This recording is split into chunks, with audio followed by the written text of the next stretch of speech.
Hello, Blogging Heads Nation. Welcome to Drezburt After Dark, which is to say that Heather Hurlburt and I are recording this in the evening as opposed to when we normally do it during the morning. I'm Daniel Drezner. I am a professor of international politics at the Fletcher School of Law and Diplomacy and the author of spoiler alerts for the Washington Post. And I'm Heather Hurlburt. I run the New Models of Policy Change program at New America, and having failed to get the disco ball installed before the inaugural edition at Drezburt at night, I did the only thing I could. I poured myself a big glass of wine. Oh, and Blogging Heads fans, I salute you. Mr. Drezner, Professor Drezner, I'm just sorry that all you have is a glass of water. It is true. I'm going ridiculously G-rated for this, mostly because I have to get up really early tomorrow. But it would have been good to have drunk some whiskey while we were doing this. I am, however, I am dressed down. I'm wearing a T-shirt on this one. Given that we knew we were going to start out this conversation with Scott Walker's approach to our neighbors to the north, some Canadian whiskey would have been the appropriate beverage. I have to admit, I did not think I could get through a discussion of building a wall along the length of the U.S. border with Canada without an alcoholic beverage. There you have it. Right. So I guess this raises the Scott Walker question, which is I believe this question came up during Meet the Press when Chuck Todd asked him, why are you so focused on the southern border? Why shouldn't there be should there be a wall on the northern border? And Scott Walker, rather than chuckling and dismissing that out of hand, said, that's actually a topic for some serious conversation. I believe referencing some oddity that happened in New Hampshire. I don't really know. That's really not the point. The point is that everyone had fun with this, inviting all sorts of comparisons to The Wall and Game of Thrones, and really just feeding a notion that Scott Walker has not handled the last month terribly well on pretty much every dimension of campaigning.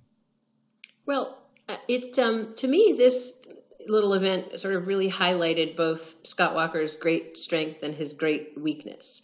And his great strength, which liberals don't like to hear me say, but is he has this tremendous emotional intelligence and ability to say things that feel like a sensible response to people's fears. Mm-hmm. So you'll remember a while back, and we may even have talked about it in an earlier podcast, when he said, the problem with the current administration's approach to terrorism was that we needed to have policies that respond to people's fears, mm-hmm. not that we need to have policies that respond to assessment of threats by actual people threats, right, whose profession it is to assess threats as opposed to politicians. But we need to have policies that respond to people's fears. But that was, and I have said that was brilliant. And as a foreign policy practitioner, I hate it. It makes it much harder to sort of get people to worry about actual threats as opposed to overhyped threats. It makes it much harder to focus on sort of the reality of the world we face. But as far as saying to people, you feel uncomfortable, and I, as your president, will make you feel less uncomfortable, and what is the job of a president if not to make you feel less uncomfortable? It's brilliant. And, this thing with the Canadian border fence is kind of the same thing. Because if you think that your target audience thinks that a fence is, a perfectly reasonable idea, then his answer is totally reasonable. It was instructive to watch the response in the Canadian media, by the way, which got significantly defensive in kind of a way that, as you say, in the U.S. it was kind of fun. In Canada, there was this kind of, wait, there's not really going to be a fence that's going to mess up trade, is there? This is always, I have a few Canadian policy friends, and the smart ones always say, we always say that they feel better when Canada does not come up in the U.S. election. There's always a group of Canadians that want to know, will Canada be talked about during this presidential campaign? And you usually want to say Canada is not really at the top of the queue when it comes to important policy issues, but the savvy ones know that whenever it is mentioned during a prominent political campaign, it's not going to end well necessarily. In that, lots of silly things are going to be said, which I think was the case with respect to Scott Walker. I understand what you're saying about what Walker is talking about with respect to making people feel less fearful.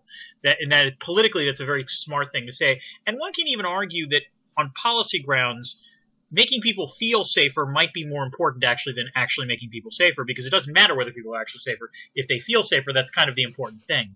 But that said, I do think this might be a gaffe too far for me, because I do think it highlights the ways in which Walker has frankly responded horribly to Donald Trump's sort of rise in the polls.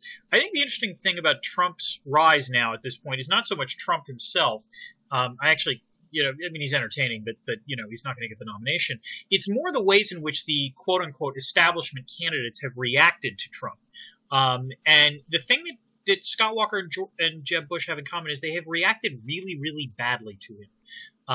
In that they've kind of been all over the map, and Walker, in particular seems to have, I think he articulated 3 different positions on birthright citizenship, within a week, thereby matching Jeb Bush's record on the Iraq War, earlier in the spring.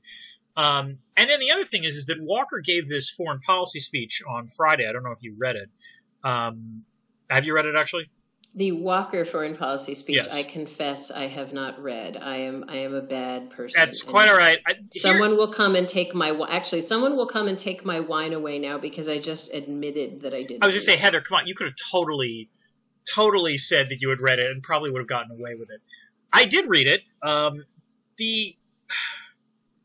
to put this? I don't think it passes the Turing test.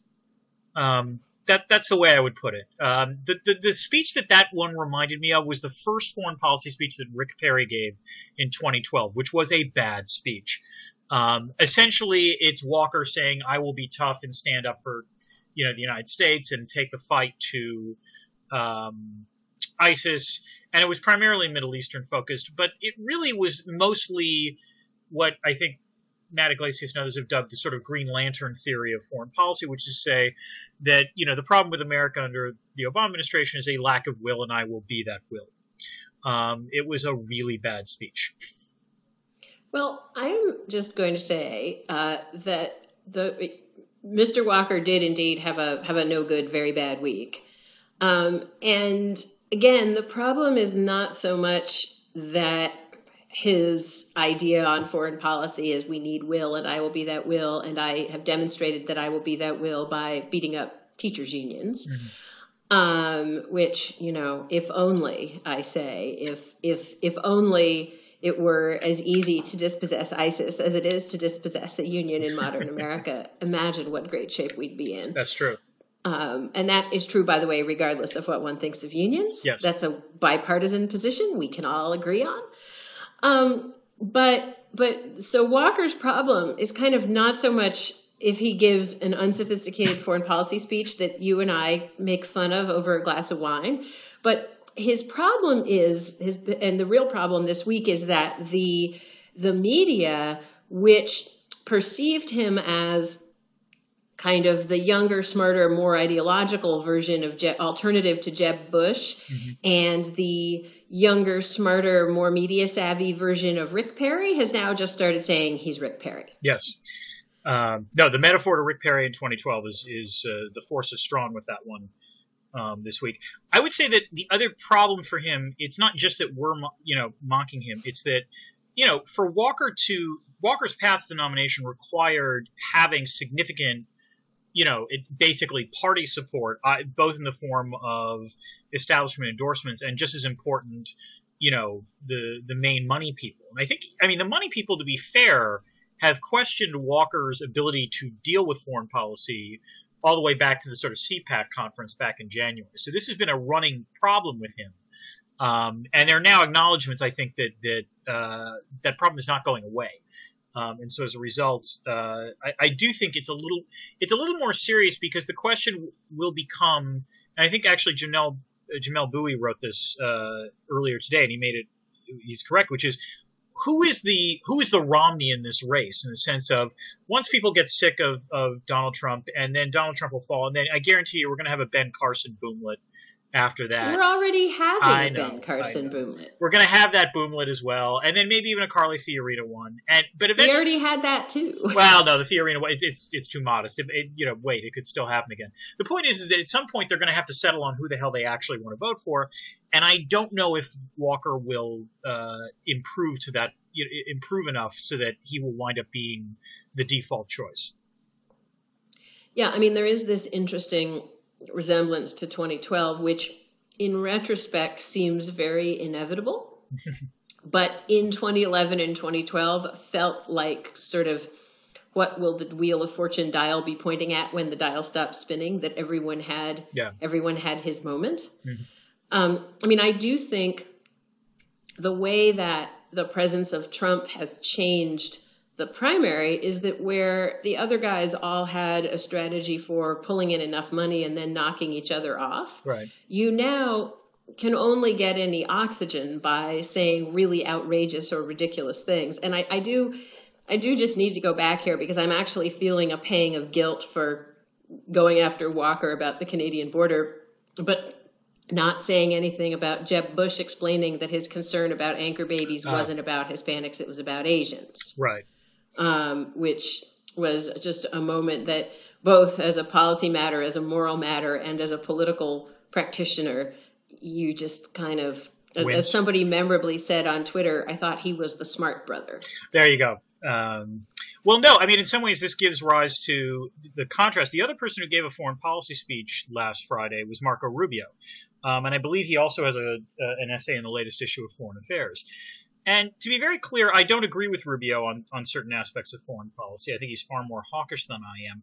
But I would say the difference between Rubio and Walker is that when I read Rubio's writing and when I hear him speak, I get the sense he actually knows what he's talking about. And, that maybe that's a low bar for the presidency, but it's one that I consider in terms of foreign policy. And as I say, I actually think that once there are issues that I disagree with him on, in some cases rather extremely, but you get the sense that he, as I said, he's got a clear philosophy of foreign policy, which is based much more heavily on sort of, neoconservative tenets of democracy promotion and human rights promotion. Which is certainly a respectable way of thinking about it, I suppose. And it's also clear and coherent. He goes after Hillary Clinton pretty hard in the speech. So did Scott Walker. But Scott Walker did it in almost like a instinctive, reflexive way, and it was really not an organic part of the speech. Whereas with Rubio, he sort of set it up as a contrast between what had happened in terms of the Obama administration, in terms of things like pressing China on human rights, or what have you, and then what he would want to do as president. And, again, maybe it's relative to the rest of the field, but I actually think on Trump as well, Rubio has distinguished himself mostly by not embarrassing himself, which, again, might be a low bar, but is one that he has actually managed to surpass for the last during the entire sort of Trump mania period. And I do think that's commendable. Well, the first thing to say is Marco Rubio deserves credit for having sought out assignment on Senate Foreign Relations, for having traveled, for having taken it seriously, and for really attempting to learn something and present himself as having learned something about the world. And, we need more elected officials from both parties who do that. So although we may have just killed his chances for the nomination by saying something nice about him. Exactly. But first of all, yes, Marco Rubio does know what he's talking about, and probably could pass one of those nasty pop quizzes that people love to spring on candidates, and because that's perceived as an unpolitical thing to do, kudos to him for it. It is interesting. I mean, of course, governors, there's an entirely different standard for governors, and fairly enough. Yeah. I mean, on the other hand, you do actually have to lead trade missions, and Martin O'Malley, who has not been able to get himself much traction anywhere, and Joe Biden's non-candidacy is now polling far ahead of Martin O'Malley's actual very thought out and hardworking candidacy. But, O'Malley is an example of a governor who does know something about the rest of the world, and when prodded will come out with it, and also manages not to embarrass himself. Kasich has also been really interesting because before he was a governor, he was in the House, senior committee staff in the House, and thought a lot about military issues, and uses that, and I give the guy credit. I may disagree with him on many things, but he has actually spent some time thinking about it and took pains to keep thinking about it as a governor. So, Walker, yeah, it's interesting, to sort of compare him to, say, Bill Clinton, who, certainly had at least as little, well, actually, no, that's not true because Clinton had actually lived overseas. But it's interesting. You mean when he was a Soviet spy? Drezner, most of our viewers are too young to know I about was so that. close to getting you to admit to that. Okay, sorry. Dude. Yeah, sorry about that. Yeah, so audience, Bill Clinton was not a Soviet spy, but it was a really fun campaign scandal in 1992, back when Hillary wore those big glasses. You can Google it and read all about it. Yes, okay. Clinton managed not to categorically embarrass himself quite so badly, right. Which leads us back to the question of China, because it's fun to remember that in 1992, Bill Clinton really effectively beat up on the incumbent George H.W. Bush for not being tough enough on China. That's true. Using some rhetoric that might not sound too unfamiliar to readers of that Marco Rubio speech. Oh yes. Oh my. That's an interesting parallel, and it does. It reminds you how the wheel of history turns. I would actually say again, last week not a good week for Republican candidates talking about China. So I'm trying to think who brought this up. I think Trump just said something stupid. I don't even want to. There's no point in bothering with it.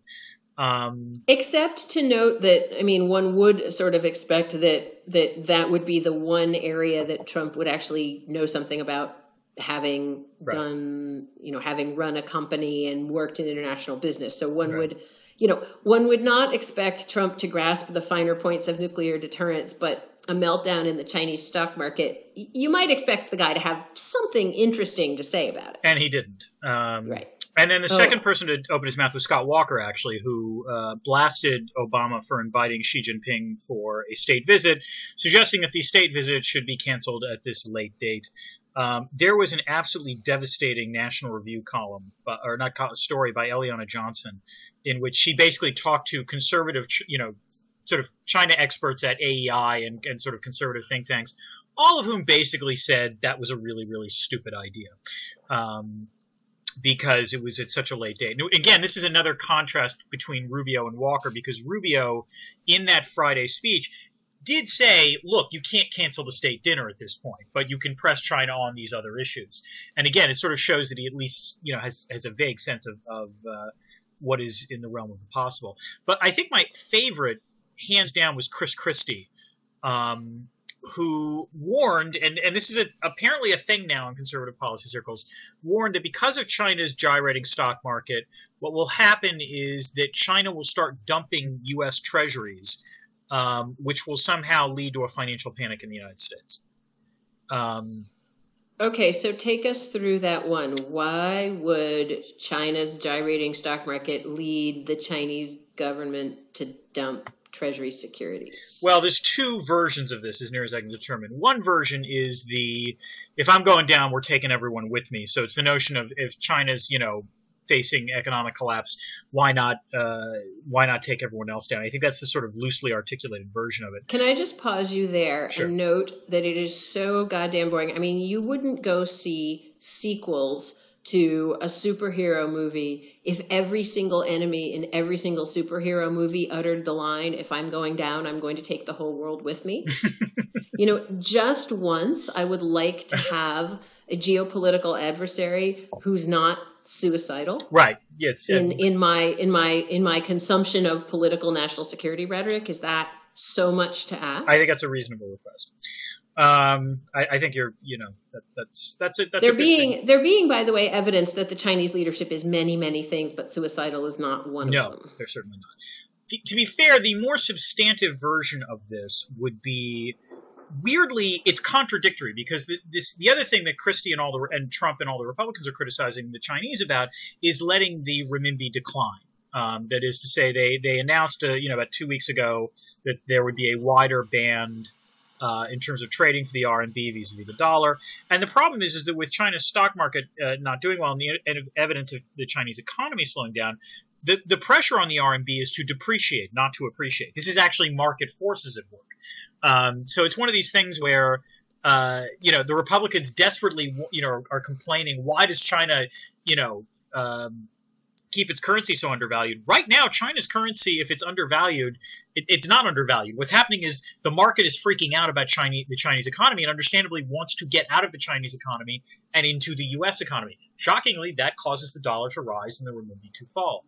Now, this is why, therefore, the Chinese might actually be selling treasuries, which is they need to sell those treasuries to get dollars to buy renminbi.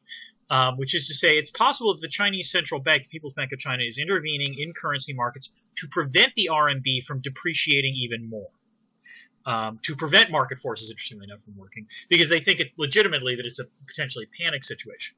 Now, the question is just how many, the extent to which China is willing to sell so many treasuries in order to do that.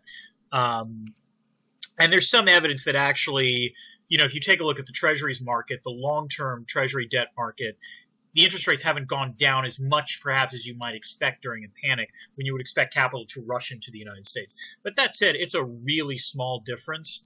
By and large, this is evidence, as I have said for the last 6 goddamn years, that people concerned about China's holding of U.S. debt do not know what the hell they're talking about. Sorry. Well, this brings me back actually to the Rubio speech and to something I found rather striking in it, which marks a real shift. I mean, it both marks a shift in kind of it marks a shift in American establishment thinking, but it also marks just how far Republican presidential campaign rhetoric has moved away from the sort of business establishment. That Rubio works very hard, number one, to pin the idea that talking China into opening its economy would bring good things for China and the world, to make that into a democratic idea. Which is crazy. I mean, it's been a bipartisan talking point since, you could go back to Nixon or back to Reagan, but it's been a bipartisan talking point. Go ahead. Yeah, it's been a bipartisan talking point that Democrats fight over internally in presidential years, and Democratic candidates are pressured to say things about it that they then don't do once they're in office. Right. But it's quite unusual to see a Republican doing that. I will say there has always been an element of the Republican Party that has pushed this. I mean, particularly the evangelical. Right, but it's just not usually the ones that sit on the Senate Foreign Relations Committee. That's a fair point. Go ahead. That's what's changed. Yeah. The other thing that was quite shocking to me, and you mentioned it with respect to Walker, was Rubio saying, there was some applause line about the U.S. not having political cooperation with China.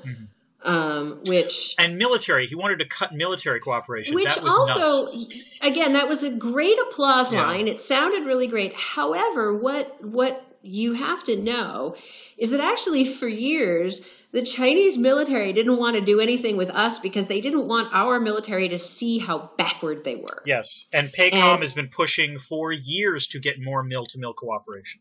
Yes, and so the thing that people say, domestic PR people who might be adding last-minute applause lines into candidates' speeches might not appreciate, not that I would ever have done anything like that myself or know anyone who ever did anything like that. No, you're right about that. What people don't appreciate is you want to exercise with countries because then you see how their military actually works. Yes.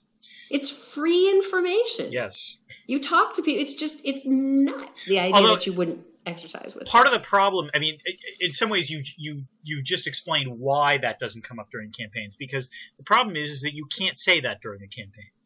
Yeah. You can't have, let's say you can't say it ever really unless you're me sitting in my dining room at 9:30 with a glass of wine. Right, exactly. So it's one of those things that someone running for president can never admit, oh yeah, we're totally doing this mill-to-mill cooperation so we can, essentially spy on the Chinese military to figure out how they do things. Because guaranteed that causes an immediate diplomatic blow-up, even though it happens to be the truth. And by the way, it's probably one of the reasons why the Chinese, if they see any benefit from this, it's from watching, the Americans. But anyway, the point is that when it comes to China on the debt question, my overwhelming piece of advice is don't panic. Well, speaking of China watching the Americans, this brings us to the other percolating China issue, which is these allegations that, oh my gosh, the Chinese are being sophisticated. And not only are they hacking various U.S. government website and taking home information about all of us who have held or applied for a security clearance since 2000, Hi. Hi. That's me too. But good. Oh, that's really sweet. So all of your dirty laundry is out there in public already too, huh? Well, my dirty laundry would be when I was applying. It was 2000, so I've got 15 years of dirty laundry since then. Yeah, no, I'm in the same situation. My last clearance was completed sometime in early 2000. So we were so close to avoiding it. Damn it. So close.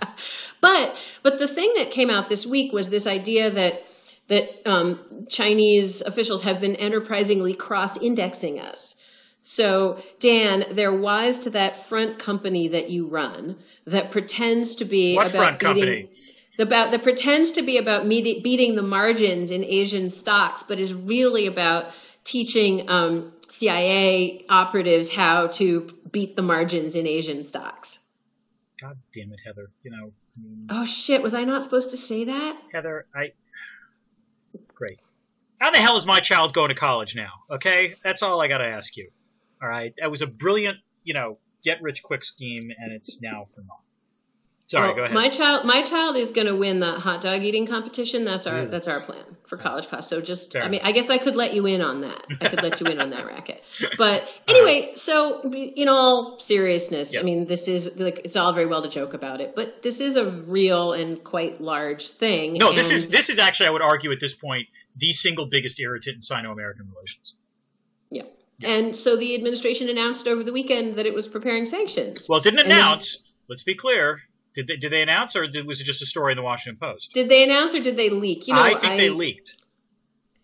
You have busted me. I think they leaked. You busted me twice, and now I got to fess up that this weekend I had the kid's birthday party and the mother-in-law's birthday party, and it's totally showing in my failure to have read the Scott Walker speech and to know whether the announcement of the sanctions was made or leaked, and I'm gonna have to go and ritually disembowel myself. It's amazing the truths that come out during Drezburt After Dark. I think we're gonna have to do this every once in a while. Just do them after dark. So it's totally confess. True, because I not only did I by the way, I never watched the shows. That's like my other true confession. But I didn't even read about the shows this weekend. Oh, you mean the Sunday morning shows? Yeah. Fair enough. Yes. Okay. But so I have now made my confession, but there's an interesting sort of debate about whether these are the right sanctions, whether they'll do any good, whether there's any point. And the fact that the story dropped before the summit, which is due to take place in middle of September when Xi Jinping comes. But after the Walker and Rubio speeches, although as you say, Walker didn't focus so much on China. But. I mean, I need to, again, I think this came out in a story in the Post, and so I don't know if this has been formally announced yet. But I mean, the sanctions there's always a danger when you just say sanctions because it gives the impression that the United States is sanctioning all of China. As I understand it, that is not what would happen this time.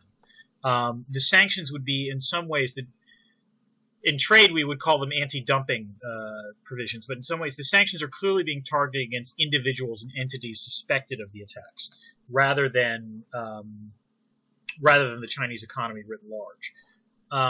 Which, truthfully, I don't think they're not necessarily going to accomplish that much in the way of causing China to cease and desist its cyber attacks. On the other hand, again, I'm sorry, because I got a theory of sanctions. This is perfectly consistent with when you would expect to see sanctions, because China and the United States are expecting a lot of conflicts on this issue. And therefore, in that circumstance, you start sanctioning at this point to indicate you will continue to do it down the road. So has there now been a long enough period in which we've been able to do these much more targeted or individually based sanctions to have, for the academic literature, to have a view on whether they work better or worse, what they work for, than sort of economy-wide sanctions? You know what? I'm going to say I cannot comment on that exactly, in that I'm in the middle of my own research on this. Stay tuned. Stay tuned. No, I'm writing something on this, over the next couple of months. Let me put it this way. The answer is that the kind of sanctions that, people are – there's two categories of this. There's the sort of, smart sanctions that people talked about in the 90s which were, you sanction luxury goods or travel bans or arms embargoes and what have you.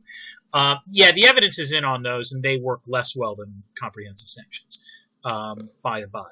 Now, if you want to talk about targeted financial sanctions, which is what really people are enthusiastic about, basically since 2006 onward, and the sanctions that have been applied against Iran and Russia, that's the stuff I'm working on right now, and the jury is still out on it. There is no doubt that those sanctions are more potent in the terms of imposing more significant costs on the target, which means, generally given our theory of sanctions, they should presumably be more successful.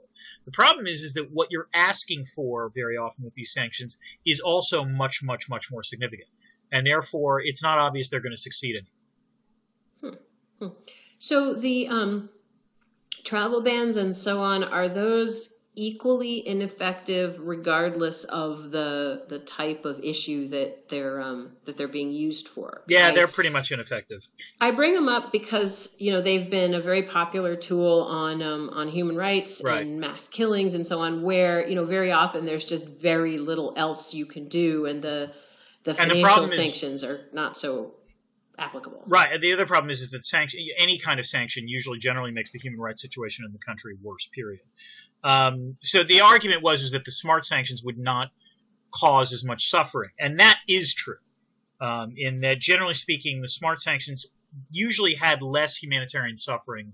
Countries that were facing those sanctions had less humanitarian suffering. The problem is that they achieved absolutely nothing in terms of actually improving human rights, or creating any kind of human rights concessions. So in some ways, they were designed precisely to be a symbolic instrument.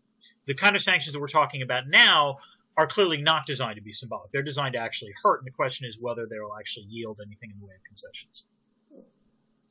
I mean, I guess the other question that I would have from the human rights perspective is there any evidence of prospective usefulness? I mean, of course, it's always hard to prove the negative. This is going to be, I live this way, this is actually, I think, the most interesting frontier of sanctions research that I would like to see, because in some ways it's also actually literally hardwired into the latest national security strategy. They're very explicit in terms of talking about the deterrent effect of sanctions, which is to say, even if sanctions don't work if you employ them against country X, they will cause countries Y, Z, A, and B to think twice about doing the same thing, because now they know what the costs and benefits are. I haven't seen anything particularly with respect to human rights, but the tentative evidence that I've seen suggests that there is a deterrent effect. But there needs to be a hell of a lot more research before I'm truly confident in saying that. But because at the individual level, what you're trying to do is create incentives for a class of decision makers and people who might eventually, senior military officials who might one day take power, to just think to themselves, if I choose this method of dealing with my enemies, I will find myself unable to send my kids to university in the UK, and I will not get to go to those cool meetings in countries X, Y, Z, and, all in all, it's tempting to do that, but maybe it's just not worth it. Yeah. So the hope is that there's an individual level deterrent as well as a sort of state level deterrent. Possibly. I mean, I think I live this way. I buy the state level deterrent much more than I buy the individual level. But I mean, is that just because you just basically think nothing works on human rights issues? Because it does seem to me that's not it. It's hard. I mean, there are just a depressingly high number of cases where the choices of individuals play a really central role in massive human rights violations. So finding levers that have an effect on the choices of individuals is worth trying to do. I would say it's more that the individuals that wind up being in charge of the sort of most repressive activities in cases where the human rights situation is deteriorating are probably less interested in things like traveling to London or New York. And so as a result, the individual level sanctions don't necessarily work on them well. If, on the other hand, they are interested in doing that, then they can potentially have an effect. Right. No, I buy that up to a point. Yeah. I don't necessarily buy it past a point. But I buy it up to a point. But speaking of sanctions, we should close with our last conversational topic, which is the Iran deal and the imminent lifting of sanctions on Iran. I think in our last Drezburt conversation, we talked about how this month was going to be, or last month, that is to say August, was going to be very interesting because clearly AIPAC and a variety of other sort of anti-deal lobbying groups were about to fire up just about every tool in their arsenal as a way to somehow gin up a frenzy of anger at the Iran deal. And a month later, and I got to say, I called this one, it has not worked. Yeah, I believe we are up to 32 senators. I think it's 33 actually. We hit the big 33. I think it's 33 because Casey and Coons came out today, so that leaves. Okay, yeah. That might even be 34. I'm not sure. Well, all right. Well, then it's But everyone knows it's going to get past 34. So go ahead. Yeah, it's over. And by the way, it was never. They were never even close to 2/3 in the House as well. So that's another thing. Well, this is, the interesting thing, so a couple of interesting things here. One is, the word that you've heard is that McConnell would not like to waste time passing something, having the president veto it, and then demonstrating that he can't override the veto. He'd rather move on. Right. However, in the House, it seems likely to me that there will need to be a vote. And so you can expect...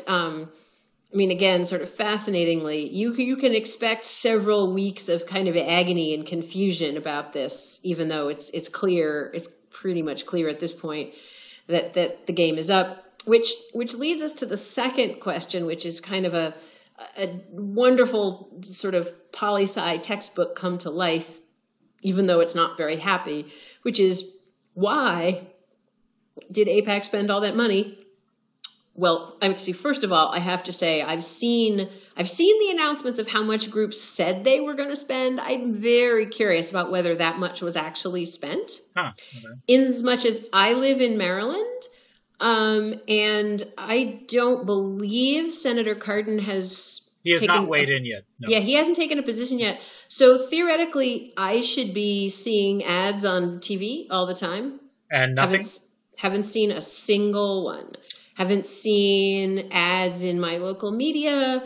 I'm peripherally involved in a number of Jewish communities around the DC burbs and I have seen only pro-deal. Now that may reflect my liberal leanings, but if there was supposed to be a massive media blitz, it certainly passed Ben Cardin by, and Ben Cardin is an example of the kind of guy that you were going to You'd want to target Cardin. Yeah. Particularly as So I personally think there may have been a certain amount of smoke and mirrors in the announcement about how much money was going to be spent. Okay. But the other point that I would make is that, ultimately, to a very great extent, this was a shadow boxing match, the goal of which being to get partisans excited.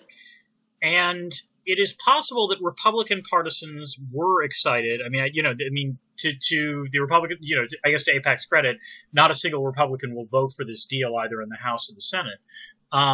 But that said, the problem is that if you take a look at all the polling that I've seen, Democrats are more enthusiastic about the deal, I think, than Republicans are opposed to the deal. Well, Democrats are more enthusiastic about the deal than Republicans are opposed to the deal, and I believe that American Jews are more enthusiastic about the deal than the general public is. Yeah. So two things. Were I a large donor to AIPAC, I would be thinking a lot about whether I had gotten my money's worth. Mm-hmm. This is perhaps also a good moment to advertise my New America colleague Lee Drutman's book, The Business of America is Lobbying.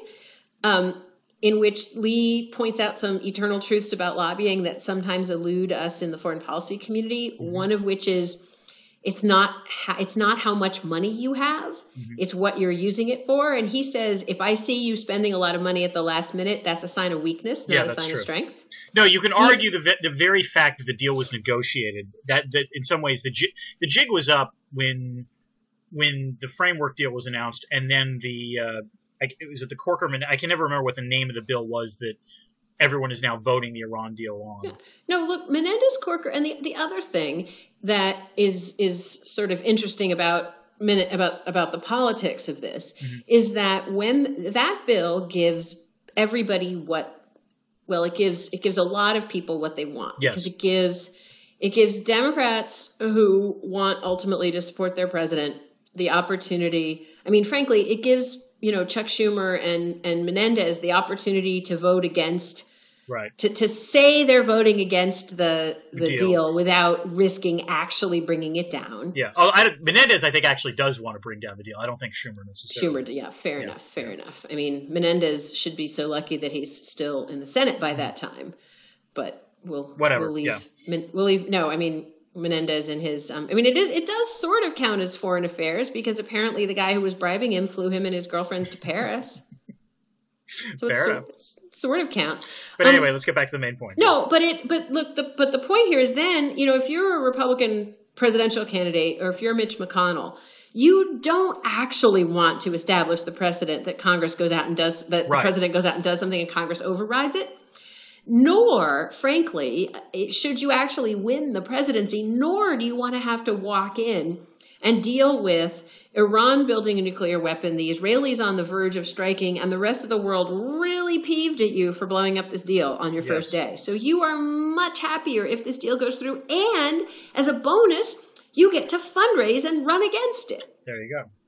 So, that's the shadow play that's been going on. And the thing I find frustrating and terrible about it is that it is kind of ripping the American Jewish community apart in a really unpleasant way. Mm-hmm. And, kind of leading, I just think the debate about it overall, has been unhealthy for security in the debate in the U.S. in a number of ways, that it rips apart the American Jewish community. You have this kind of frantic deployment of, we have 200 former military officials who oppose the treaty. We have 40 senior former officials who favor the treaty. We have Israelis who oppose the treaty. We have Israelis who favor the treaty. And you kind of can't, you can't blame a normal human being for just looking at this and saying, all of these people are equally full of crap.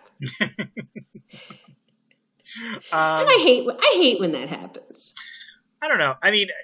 I will say this. I think the best explanation for why AIPAC did what it did, I think Eli Lake actually tweeted it, which was essentially that in some ways they were between a rock and a hard place, which is they had a situation where, to be fair, not just the Netanyahu administration, but I believe every major party in Israel is opposed to the Israel deal, or is opposed to the Iran deal.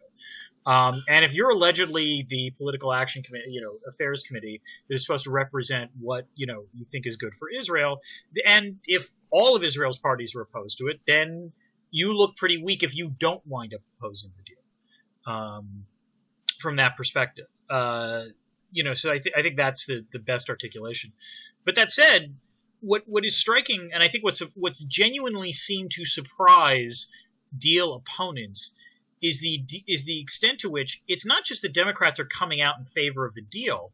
It's the Democrats in red states that you would have thought would have been feeling more vulnerable have pretty much had no problem whatsoever coming out for the deal. It's not even that they're coming out for the deal. They're coming out for the deal and they're not really agonizing about it all that much, which I think actually boils down to my fundamental theory about this, which I think I articulated last month, which is the public doesn't care about this.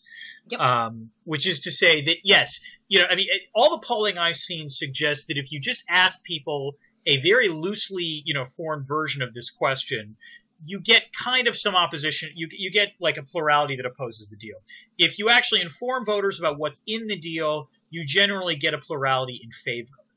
But that said, this is not an issue that frankly motivates the public. And because it's not an issue that motivates the public, you could throw as much money at the problem as you want.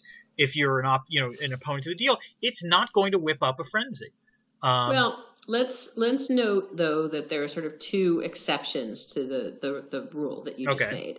One being, it's clear that there is a significant subset of the Republican primary electorate that is very exercised by all security questions, and in particular by the kind of Iran-Israel nexus. Right, but that's like that is still a very small fragment of but it's a significant fragment in the context of a Republican presidential in the campaign, yes, but I was talking about the other thing that's been really interesting about this is that there was this hypothesis, and in some ways, the AIPAC expenditures were sort of an effort to test this hypothesis. There was this hypothesis that American Jews would care about it, and that would be enough, or that the American Jews would care about it in a way that would change. That would be that would change their voting preferences. A sufficient force to change the votes of key Democrats in Maryland, New York, Michigan, Colorado, Senator Merkley in Oregon. Right. there was like 10 targets that both sides spent all summer targeting. Although can I just add, this has been. No, go ahead. You're right. I think that was true, and yet this has been something the Republicans have been betting on and getting wrong for well over a decade. The notion that, on Israel, that is the issue that we will finally bring Jews over, or the majority of Jews over to the GOP. And it has not worked. Well, and this is, the two things that are so interesting about sort of why I think it didn't work this time. And one is just that it was so clear how partisan polarized this issue had become. Yeah. So you weren't just asking people to sort of change position on an issue. You were asking people to do something that was clearly out of step with the political party they preferred. So you were really asking people to reject something very core about how they frame their decision making and how they pick what ideas they like. So if you think of yourself as a Democrat.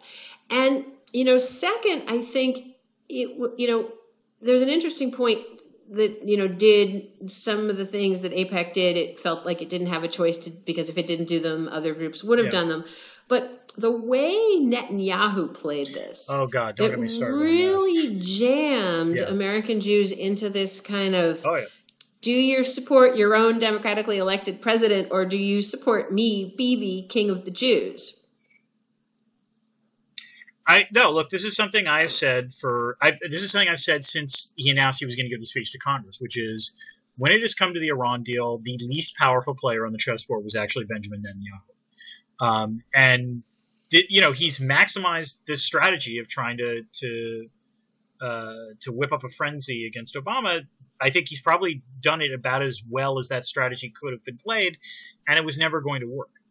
Well, it got him reelected. Yes. Okay, that's fair, but that's Israeli domestic politics as opposed to actually if he was interested in stopping the Iran deal, which I assume he legitimately is, that it's not just a question of politics for him.